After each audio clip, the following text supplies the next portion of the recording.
गायें जो मंदिर में मूर्ति बनी हुई है उस पे जाकर के दिया बत्ती करते हैं और गेट पर जो गाय आ गई है उसको लठ मारते हैं। जो घर में चूहा आ गया उसको मारते हैं और गणपति के साथ जो चूहा बैठा है मूषक उसकी पूजा करते हैं। तो मूर्ति पूजा का मतलब ये नहीं है कि मूर्ति की पूजा नहीं करते।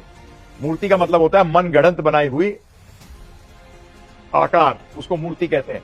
हम मूर्ति बिल्कुल आगे से मूर्ति पूजा की। आज आप कहीं भी जाइए, जैसे कि आपने सुना होगा, मजाक सा लगता है कि एक कुत्ते ने लघु शंका कर दी एक पत्थर पे गांव के बाहर।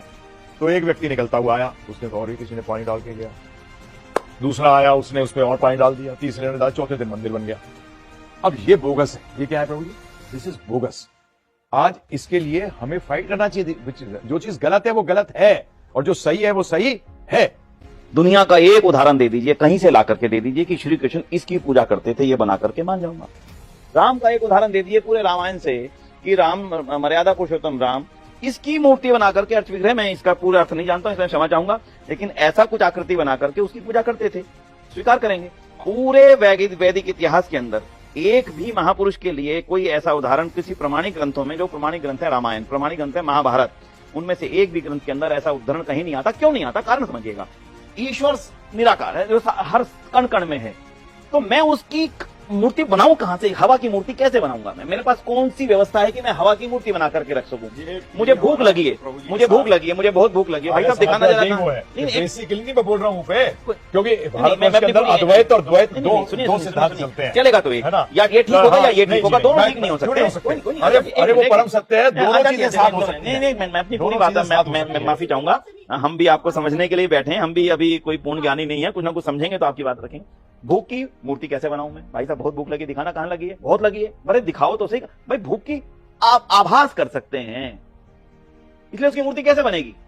इसलिए दयानंद ने कहा क्योंकि ईश्वर निराकार है, स्थान स्थान पर है, उसमें सारा जगत समाया है, तो मैं उसकी मूर्ति छोटे से वेश में कैसे बनाऊं? मुझे क्या पता उसकी सूरत कैसी है। फिर मानता हूं मूर्ति, वेद में मान लेते हैं। एक बार कई बार बात आ जाती है कि मूर्ति, भाई वेद में कहां लिखा कि ऐसी मूर्ति होनी चाहिए? लाखों तरह की मूर्तियां पूरी दुनिया के अंदर प्रचलित हैं, उनमें से कौन सी ठीक है? एक दो, हर तरह की है। फिर तो परमात्मा की जितनी भी सारी दुनिया में इतनी सारी प्रकृति है, ये भी परमात्मा की मूर्त ही है। जो इतने ऊंचे पहाड़, इतने ऊंचे जंगल, वृक्ष आदि, ये भी सब। इसलिए महर्षि दयानंद का स्पष्ट मंतव्य था, ईश्वर कण कण में है, हर पल हर समय है, इसलिए उसको हर समय हर जगह पे स्वीकार करना ही उसकी वास्तविक उपासना है।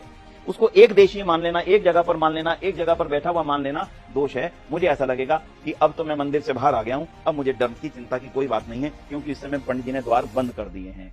इसलिए ईश्वर को कण कण में स्वीकार करना ही वास्तविकता है। इसलिए मूर्ति कोई बनाना कला है, मूर्ति को बनाना कला है, और ये वेद की कला है।